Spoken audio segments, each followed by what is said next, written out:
नमस्कार, मैं निशा श्री एक बार फिर से हाज़िर हूँ। आप तमाम दर्शकों का स्वागत करती हूँ फर्स्ट लुक बिहार में, जहाँ हम देखते हैं खबरें जो जानना ज़रूरी है।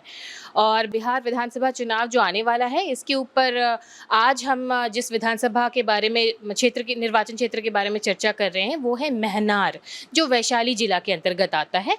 और यहाँ इसके बारे में, इसका इतिहास और इसके संभावित प्रत्याशी के बारे में बताने के लिए हमारे साथ स्टूडियो में हमेशा की तरह उपस्थित हैं हमारे वरिष्ठ पत्रकार रविंद्र कुमार सिंह जी, और साथ में उपस्थित हैं राजनीतिक विश्लेषक प्रोफेसर अरुण कुमार सिंह।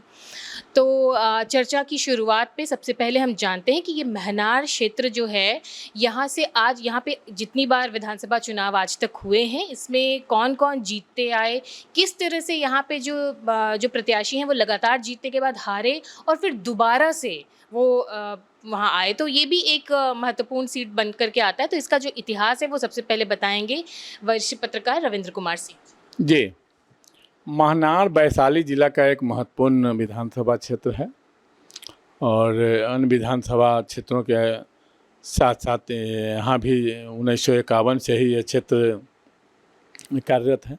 तो 1951 के चुनाव में यहाँ दीप नारायण सिंह कांग्रेस से उम्मीदवार बने थे और उन्होंने सोशलिस्ट पार्टी के सरजुग राय को चुनाव हराए थे। दीप नारायण सिंह को 20,685 वोट आया था और जो सोशलिस्ट पार्टी के सरजुग राय थे उन्हें 15,871 वोट आया। तो उस समय कुल 2 ही उम्मीदवार उस चुनाव मैदान में थे। अब आ जाते हैं हम लोग 1957 में। तो 1957 में बनारसी देवी कांग्रेस से उम्मीदवार बने थी और उन्होंने मुनीश्वर प्रसाद सिंह, जो प्रजा सोशलिस्ट पार्टी के उम्मीदवार थे, उन्हें पराजित किया था। बनारसी देवी को 13,058 वोट आया था, जबकि मुनीश्वर प्रसाद सिंह को 11,224 वोट आया था। उस समय 6 उम्मीदवार उस चुनाव क्षेत्र में थे। फिर 1962 में हम लोग आते हैं। तो 1962 में मुनीश्वर प्रसाद सिंह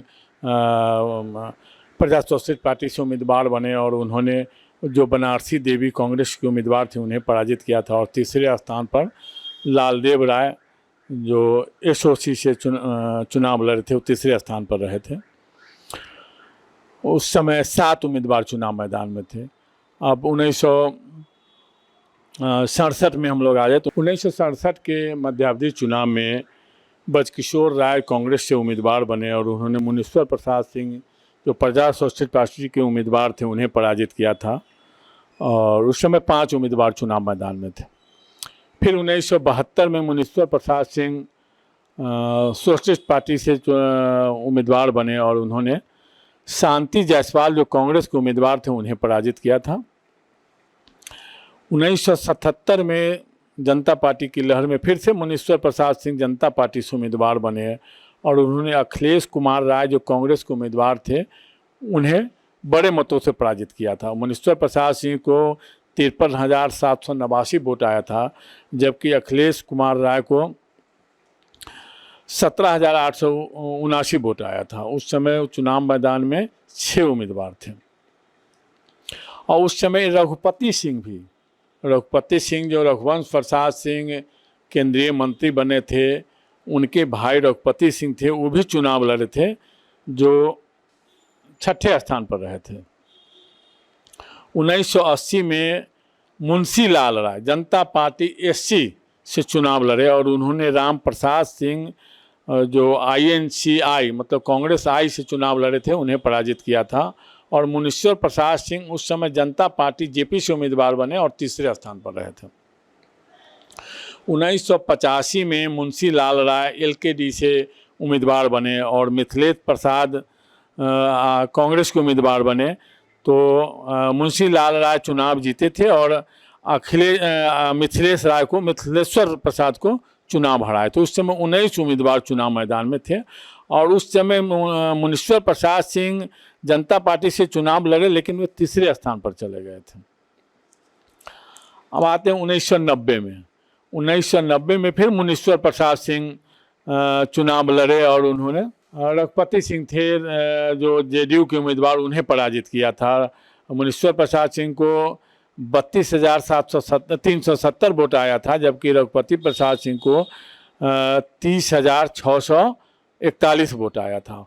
उस समय रामा किशोर सिंह इंडिपेंडेंट चुनाव लड़े और उन्हें 23,876 वोट आया था और तीसरे स्थान पर रहे थे। 1995 में फिर से मुंशी लाल राय जनता दल से उम्मीदवार बने और उन्होंने रामा किशोर सिंह जो इंडिपेंडेंट उम्मीदवार थे उन्हें पराजित किया था। और उस समय भी मिथिलेश प्रसाद राय एसएपी से प्रत्याशी बने, वो तीसरे स्थान पर रहे और रघुपति प्रसाद सिंह इंडिपेंडेंट उम्मीदवार बने जो चौथे स्थान पर रहे थे। उस समय पाँचवें स्थान पर बीजेपी के उम्मीदवार महेंद्र नाथ सिंह थे और छठे स्थान पर चले गए थे मुनीश्वर प्रसाद सिंह, उस समय भी चुनाव लड़े थे जो छठे स्थान पर रहे। उस समय कुल 25 उम्मीदवार चुनाव मैदान में था। वर्ष 2000 में रामा किशोर सिंह जनता दल यू से प्रत्याशी बने और उन्होंने मुंशी लाल राय जो आरजेडी के प्रत्याशी थे उन्हें पराजित किया था और उस समय 6 उम्मीदवार चुनाव मैदान में थे।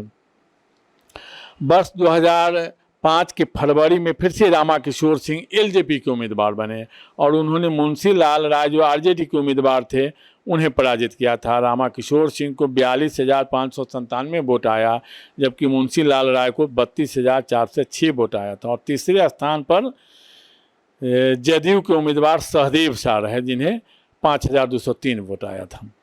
उस समय 16 उम्मीदवार चुनाव मैदान में थे। अब फिर 2005 के अक्टूबर माह में हम आते हैं तो अक्टूबर माह में जो चुनाव हुआ उसमें रामा किशोर सिंह एलजेपी से प्रत्याशी बने और मुंशी लाल राय आरजेडी से प्रत्याशी बने थे।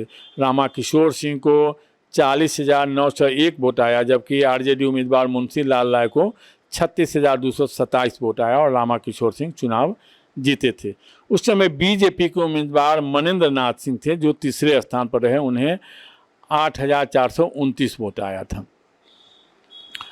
फिर 2010 में डॉक्टर अच्युतानंद सिंह जो बीजेपी के उम्मीदवार बने उन्हें 29,754 वोट आया और रामा किशोर सिंह जो एलजेपी के उम्मीदवार थे उन्हें 27,265 वोट आया था।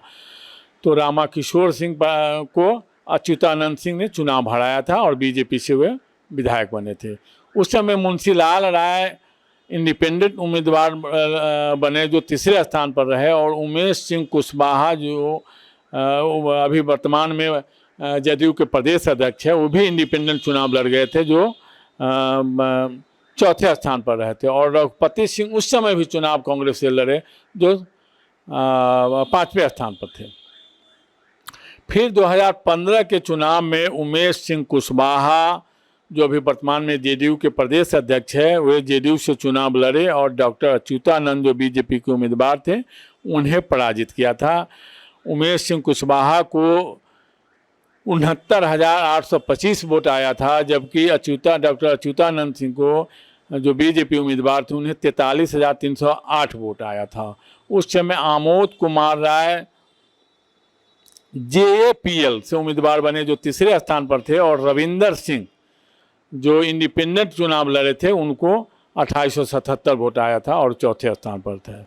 वर्ष 2020 के चुनाव में बीना सिंह जो रामा किशोर सिंह की पत्नी है, जो रामा किशोर सिंह 3 बार अपने विधायक रह चुके हैं, वैशाली से सांसद रह चुके हैं, उनकी पत्नी है बीना सिंह। जो बीना सिंह आरजेडी से प्रत्याशी बने उन्हें 61,721 वोट आया और उमेश सिंह कुशवाहा जेडीयू के उम्मीदवार थे जिन्हें 53,774 वोट आया और बीना सिंह ने उमेश सिंह कुशवाहा को पराजित किया। उस समय तीसरे स्थान पर रविंदर सिंह रहे जो एलजेपी के उम्मीदवार बने, उन्हें 31,315 वोट आया था और चौथे स्थान पर नोटा रहा जिस नोटा को 4,481 वोट आया था। तो 1951 से अब तक का यही चुनावी इतिहास रहा।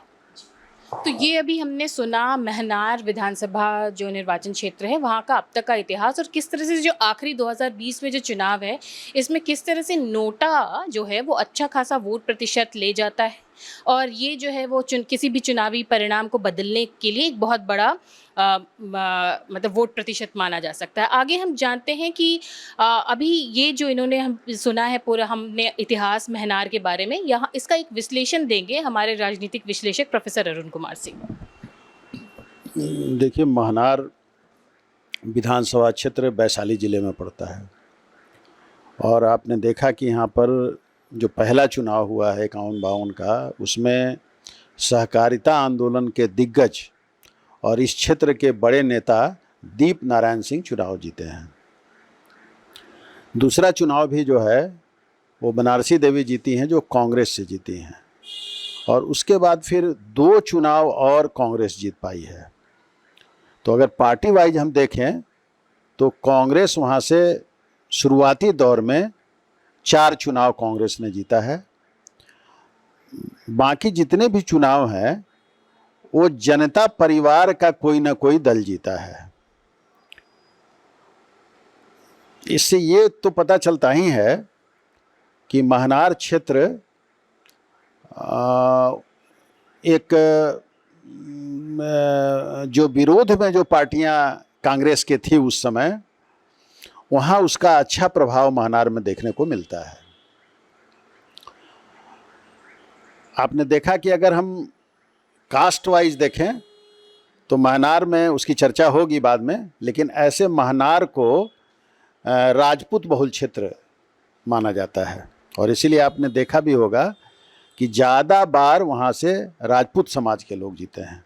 और अगर आंकड़े को देखें तो आपको लगेगा कि 11 बार वहाँ से क्षत्रिय समाज के लोग जीते हैं और 5 बार वहाँ जादव समाज के लोग जीते हैं, और 1 बार कुशवाहा समाज से उमेश कुशवाहा वहाँ से चुनाव जीते हैं, जो अभी प्रदेश के जनता दल यू के अध्यक्ष हैं। तो और इस क्षेत्र से लगातार पति पत्नी के जीतने का भी इतिहास है।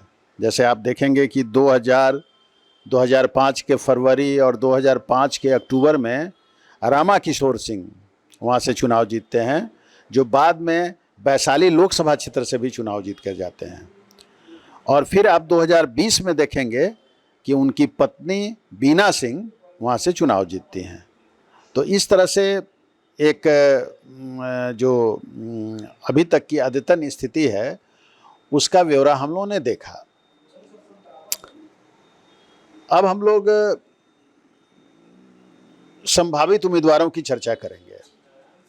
जब संभावित उम्मीदवार की हम चर्चा करते हैं तो सबसे पहले हम 2020 में जो उम्मीदवार जीते हैं उनकी चर्चा करना हमारे लिए लाजमी होगा, आवश्यक होगा। तो 2020 में वहाँ से आरजेडी चुनाव जीती है, और आरजेडी ने रमा किशोर सिंह की पत्नी बीना सिंह को टिकट दिया और बीना सिंह चुनाव जीती हैं वहाँ से। और नेचुरली उनके जीत का मार्जिन भी काफ़ी अच्छा है। उनको 61,721 वोट आया है, और उनके जो निकटतम प्रतिद्वंदी रहे हैं उमेश सिंह कुशवाहा, उनको 53,474 वोट आया है। तो इस तरह से एक अच्छे खासे मार्जिन से बीना सिंह वहाँ से चुनाव जीती हैं। जैसा कि हम लोग पहले भी बता चुके हैं कि बीना सिंह की अपनी लोकप्रियता है, लेकिन उनसे भी ज़्यादा लोकप्रिय रमा किशोर सिंह हैं, जो वैशाली लोकसभा से भी चुनाव जीत चुके हैं, और वैशाली लोकसभा के चुनाव में उन्होंने राजद के दिग्गज नेता रघुवंश बाबू को चुनाव हराया है। इसको ध्यान में रखना होगा।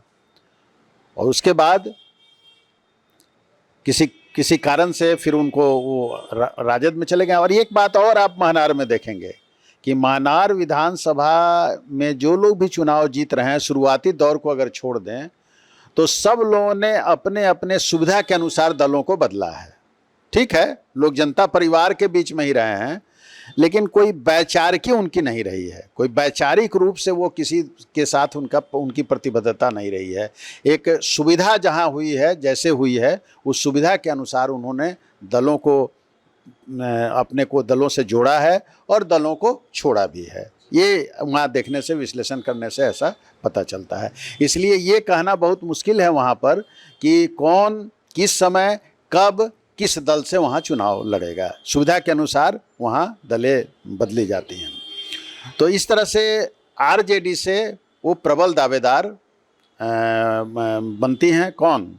बीना सिंह।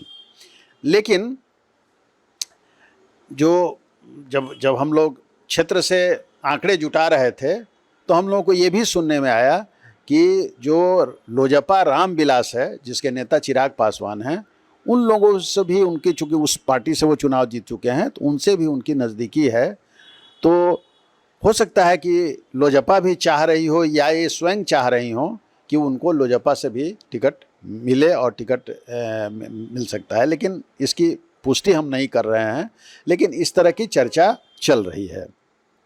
उसी तरह से दूसरे उम्मीदवार जो हैं वो इंजीनियर रविंद्र सिंह हैं। जैसा कि आपको पता है कि 2020 का चुनाव भी ये लड़े थे, लेकिन 2020 के चुनाव में 32,000 वोट लाने के बावजूद ये चुनाव हार गए थे। रविंद्र सिंह काफ़ी वहाँ लोकप्रिय हैं और 2011 से ही सक्रिय राजनीति में हैं और वो अखिल भारतीय क्षेत्रीय महासभा के प्रदेश अध्यक्ष भी हैं और उसी के बैनर तले उन्होंने पूरे बिहार में एक यात्रा निकाली थी, जिसका अंत, उस यात्रा का अंत जो है सो उन्होंने गांधी मैदान में एक बड़े रैली के साथ किया था। और उसी तरह की रैली उन्होंने उत्तर प्रदेश में भी निकाली और उत्तर प्रदेश में भी इनकी लोकप्रियता काफ़ी है। तो ये 2024 में इनको उम्मीद थी कि जो रामविलास पासवान, चिराग पासवान की जो पार्टी है उससे उनको टिकट, लोकसभा का टिकट वैशाली से मिलेगा, लेकिन जब उनको वैशाली से लोकसभा का टिकट नहीं मिला तो उन्होंने लोजपा रामविलास को छोड़ दिया और अभी वो आरजेडी में हैं और इनको उम्मीद है कि आरजेडी इस बार उनको अपना उम्मीदवार बनाएगी। वो अपनी जन संवाद यात्रा, आशीर्वाद यात्रा, पद यात्रा, ये सब क्षेत्र में निकाल चुके हैं। जो राजद के तीसरे उम्मीदवार हैं वो जादव समाज से आते हैं और उनका नाम है रमेश कुमार राय। ये 25 वर्षों से राजद के एक सिपाही बनकर कार्यरत हैं। महनार नगर परिषद के अध्यक्ष हैं और इसके पहले उपाध्यक्ष भी रह चुके हैं और साथ साथ पार्टी के भी महनार नगर के अध्यक्ष रह चुके हैं और 6 वर्षों से वैशाली जिला के राजद के महासचिव भी हैं। तो इस तरह से राजद में ये 3 उम्मीदवार हम लोगों को दिखाई पड़ते हैं। कांग्रेस में अच्युतानंद सिंह, जैसे कि मैंने बताया कि अच्युतानंद सिंह भी पार्टी को लगातार छोड़ते रहे हैं। 2010 में ये भारतीय जनता पार्टी के टिकट पर विधायक चुने गए हैं, लेकिन 2015 में फिर ये चुनाव हार गए हैं और फिर वो लोक जनशक्ति पार्टी को उन्होंने ज्वाइन कर लिया है। वैशाली लोकसभा के चुनाव में भी ये प्रत्याशी थे, लेकिन इनको टिकट नहीं मिला।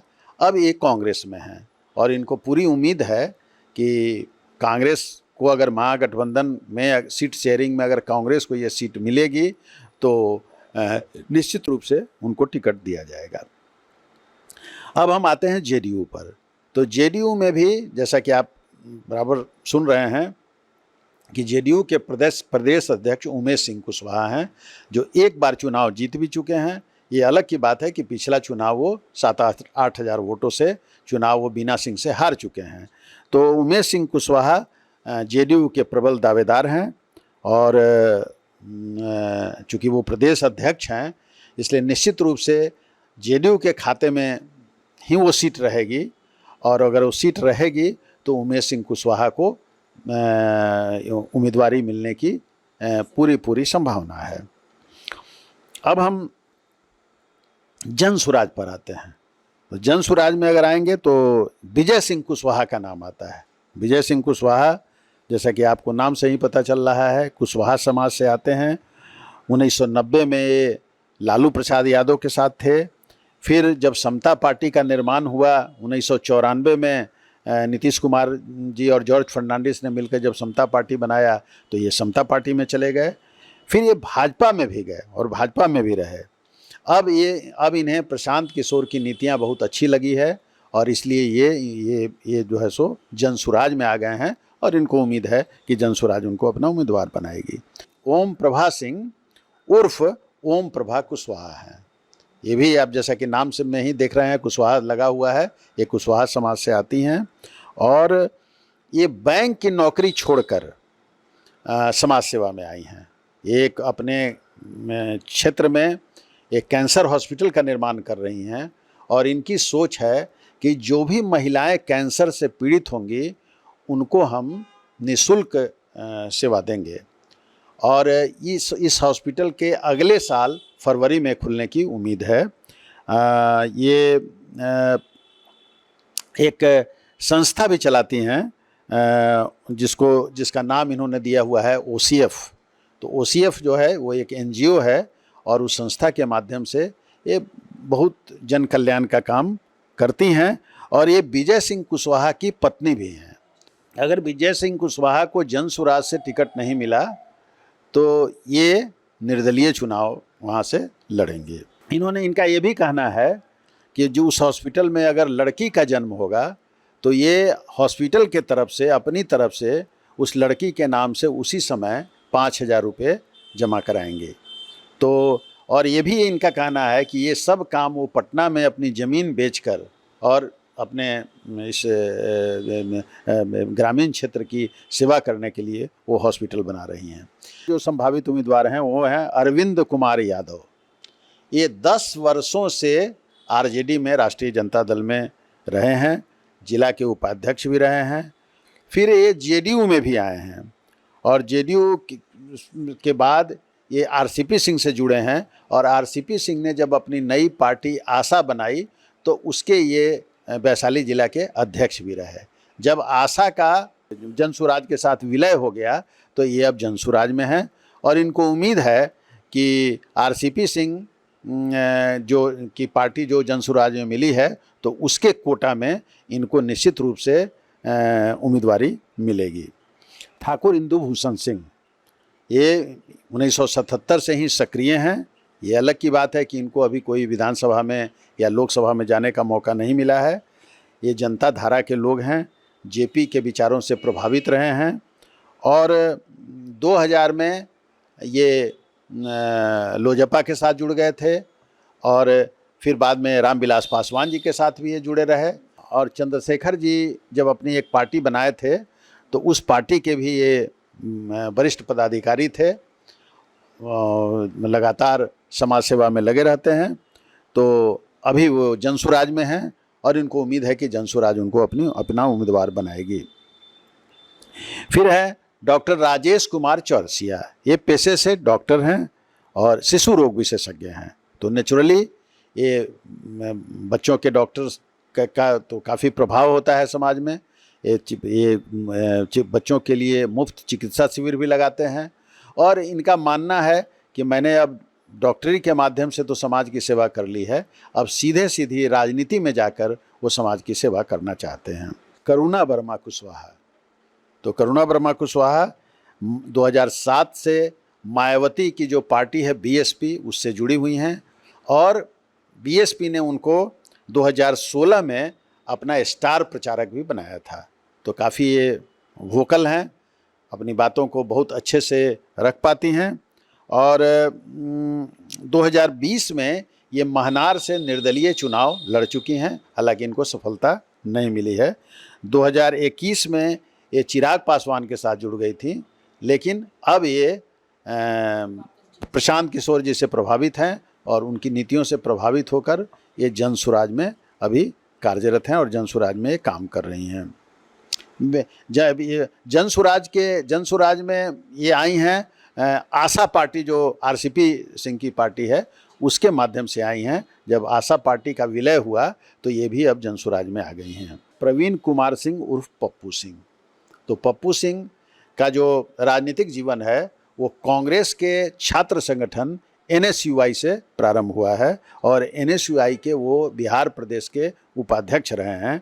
फिर ये कांग्रेस से JDU में आए हैं और अब ये जनसुराज के माध्यम से जनता की सेवा करना चाहते हैं। तो इस तरह से हमने देखा कि महनार में RJD से सिर्फ 3 ही उम्मीदवार हैं, JDU से भी 1 ही उम्मीदवार हैं और कांग्रेस से भी 1 ही उम्मीदवार हैं। सबसे ज़्यादा उम्मीदवार इसमें जनसुराज से हैं। निश्चित रूप से आगे आने वाले दिनों में जैसे जैसे चुनाव नज़दीक आता जाएगा इसी संख्या में उम्मीदवारों की संख्या में बढ़ोतरी संभव है, जिसकी चर्चा हम बाद में करेंगे। तो ये थे अब तक के संभावित उम्मीदवार महनार क्षेत्र से। और हमने जैसे अभी हमारे राजनीतिक विश्लेषक ने बताया कि किस तरह से वहाँ पे कई बार पार्टी और जाति को परे रख करके भी व्यक्तित्व के आधार पर भी लोगों ने चुनाव को जीता है। इसके बावजूद भी पार्टियां और जातियां, इनका जो समीकरण है उसको हम नकार नहीं सकते। तो क्या है वहाँ पर जातियों का समीकरण, इसके बारे में जानकारी देंगे हमारे वरिष्ठ पत्रकार रविंद्र कुमार सिंह जी। जी, हमारे जाने माने राजनीतिक विश्लेषक प्रोफेसर अरुण कुमार सिंह सब संभावित उम्मीदवारों के बारे में बता ही दिए जी कौन कौन संभावित उम्मीदवार हैं, किस तरह से जन स्वराज की लंबी लिस्ट है उनके बारे में भी चर्चा किए। जो उम्मीदवार बताएं, जो वर्तमान विधायक के बारे में बताएं, जो रामा किशोर सिंह की पत्नी है जो सांसद भी रह चुके हैं, 3 बार विधायक भी रह चुके हैं और रघुवंश प्रसाद सिंह को हराए थे, उनकी पत्नी बीना सिंह है वर्तमान विधायक जो भी वहाँ से प्रत्याशी हैं। इंजीनियर रविंदर सिंह के बारे में बताया कि किस तरह से लगातार वो समाज सेवा में लगे रहते हैं, अपना संगठन के माध्यम से बिहार ही नहीं यूपी में भी अपना राष्ट्रीय सम्मान अधिकार यात्रा निकाले थे और चुनाव भी लड़े जिसमें अच्छा खासा वोट भी आया था, लेकिन संजोग से वो चुनाव जीत नहीं पाए। लेकिन इस बार लगातार क्षेत्र में दौरा कर रहे हैं, क्षेत्र में बने हुए हैं। उन्हें उम्मीद है कि राजद उन्हें प्रत्याशी बनाएगा और वे चुनाव इस बार जीतेंगे।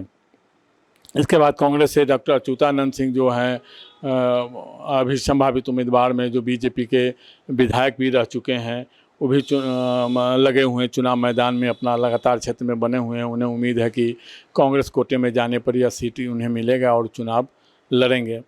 उमेश सिंह कुशवाहा जो प्रदेश अध्यक्ष है जदयू के, तो वो भी वहाँ महनार में जगह जगह बोर्ड लगा हुआ है, सोशल मीडिया पर चल रहा है, महनार मांगे उमेश सिंह कुशवाहा, उनका नारा भी चल रहा है। वे भी जोर शोर से लगे हुए हैं जो महनार से चुनाव लड़े और एक बार वहाँ से विधायक रह भी चुके हैं और जन स्वराज के 7-8 प्रत्याशी हैं। इस तरह से कई उम्मीदवार हैं जिनकी चर्चा उन्होंने किया है। अब हम आज जातीय आंकड़ा का सवाल है। जो जातीय आंकड़ा संभावित है, तो संभावित मतलब जातीय आंकड़ा संभावित अनुमानित जातीय आंकड़ा है। अनुमानित जातीय आंकड़ा में यादव जाति की संख्या वहाँ बताया जा रहा है जो अभी वर्तमान में सबसे अधिक करीब 50,000 के आसपास यादव जाति की संख्या। इससे पहले यह राजपूत बहुल क्षेत्र माना जाता था, लेकिन जंदाहा में कुछ कुछ पंचायत ये सब कट जाने के बाद थोड़ा मतलब राजपूतों की संख्या में कमी आई और यादव का संख्या अधिक हो गया। तो दूसरे स्थान पर राजपूत जाति की संख्या है जो लगभग 40-42 हज़ार माना जा रहा है, जो राजपूत जाति की संख्या है। पासवान जाति की संख्या वहाँ 25 से 30 हज़ार माना जा रहा है, जो दलित समुदाय महादलित समुदाय चाहते हैं। राम जाति की भी संख्या वहाँ 15 से 18 हज़ार माना जा रहा है। और इसी तरह मतलब दलित महादलित में पासी हैं, धोबी हैं, मुसहर है, सब मिलाकर लगभग 60-62 हज़ार दलित समुदाय का वोट वहाँ है। ने कुशवाहा वोट भी वहाँ पर करीब 25 से 27-28 हज़ार वोट कुशवाहा जाति के भी वोट हैं। मुस्लिम समुदाय का वोट भी वहाँ अनुमानित जो है से 15 से 18 हज़ार माना जाता है। सहनी समाज का भी 15 से 18 हज़ार माना जा रहा है। वैश्य समाज का भी वोट वहाँ 10 से 12 हज़ार माना जाता है। भूमिहार समाज का भी वोट 8 से 10 हज़ार माना जाता है। ब्राह्मण समाज का 7-8 हज़ार वोट माना जाता है और कई अन्य पिछड़ी अति पिछड़ी जातियाँ मिला करके मतलब 25 से 30 हज़ार वोट उनका भी है। तो ये अनुमानित वोट है।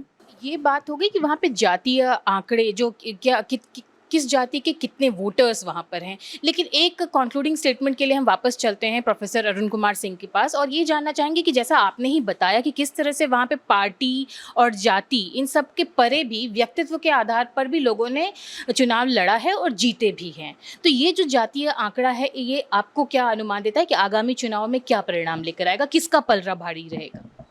देखिए, ऐसा है कि जो सवर्ण समाज है बिहार का, वो मुख्यतः एनडीए का वोटर है। लेकिन आप देखिए वहाँ पर बीना सिंह आरजेडी से चुनाव जीतती हैं, तो सवर्ण समाज तो आरजेडी को वोट नहीं करता है। लेकिन वहाँ पर क्या है, व्यक्ति पर वोट पड़ा है, यानी रमा किशोर सिंह का प्रभाव या बीना सिंह का प्रभाव, इस दोनों में किसी प्रभाव के चलते निश्चित रूप से क्षत्रिय समाज का वोट बीना सिंह को गया है। यानी वहाँ पर एक समीकरण बदले हैं। इस तरह के समीकरण बदलते हैं, ऐसा नहीं है कि एक महनार में ही बदला है, लेकिन महनार में हम देख रहे हैं कि ये चूँकि दलों के प्रति प्रतिबद्धता नहीं होने से व्यक्ति वहाँ पर ज़्यादा महत्वपूर्ण हो गए। तो कुशवाहा समाज का वोट अगर देखें तो 25,000 के करीब में उनका वोट है, अनुमानतः वोट है। निश्चित रूप से वो जो क्षत्रिय समाज का जो वोट है या यादव समाज का जो वोट है उससे कम है, लेकिन वो भी चुनाव जीतते हैं। इसका मतलब है कि कहीं ना कहीं वहाँ भी व्यक्ति सामने में है कि वो चूँकि जेडीयू के प्रदेश अध्यक्ष हैं तो एक तरह से नीतीश कुमार के डायरेक्ट नुमाइंदे वो हैं, और उस नुमाइंदगी के कारण उनको जो एनडीए का वोट है वो उनको गया है और वो चुनाव जीते। ये अलग की बात है कि 15 में जब वो चुनाव जीते हैं उस समय जेडीयू और ये राष्ट्रीय जनता दल साथ था, तो नेचुरली वहाँ पर एक ऐसी स्थिति बनी थी जिसमें कि यादव समाज का वोट उनको शिफ्ट हुआ और वो चुनाव बहुत अच्छे मार्जिन से वो चुनाव जीते थे। लेकिन फिर वही उमेश सिंह कुशवाहा 2020 में बीना सिंह से चुनाव हार जाते हैं। तो इस तरह से एक व्यक्ति परक वो कंस्टिट्यूएंसी नज़र आती है जिसमें पार्टियों की जो विचारधारा है वो गौण है, और इस हिसाब से एक बार फिर से ऐसा लगता है कि जो एनडीए इस बार भी चूँकि वो प्रदेश अध्यक्ष हैं इसलिए मुझको नहीं लगता है कि उनको टिकट से एनडीए वंचित कर पाएगा, उनको टिकट देगा। और नेचुरली तब फिर आरजेडी से कोई क्षत्रिय समाज से भी कोई आ सकते हैं, या फिर जो आरजेडी को सपोर्ट करने वाली जो उसके कोर वोटर हैं यादव समाज, उस यादव समाज से भी कोई आदमी आ सकता है। और आपने देखा है, और इंजीनियर रविंद्र सिंह को भी कम करके आंका नहीं जा सकता है, क्योंकि इंजीनियर रविंद्र सिंह इंडिपेंडेंट चुनाव लड़के भी लगभग 31-32 हज़ार वोट वो ला चुके हैं पिछले चुनाव में। तो इस तरह से इस वजह से आपको ऐसा लगता है कि चूंकि वो जगह किसी पार्टी या किसी जाति के आधार पर नहीं, जबकि बल्कि वो किसी न किसी आइडियोलॉजी को फॉलो करती है, तो लगता है कि जन स्वराज जो इस बार नई पार्टी उभर कर आ रही है तो वो भी अपना यहाँ पे प्रभाव जमा सकती है क्षेत्र में? जन स्वराज नेचुरली जब ज़्यादा जन स्वराज से ज़्यादा उम्मीदवार हैं तो इसका मतलब है कि जन स्वराज के प्रति आकर्षण है लोगों का।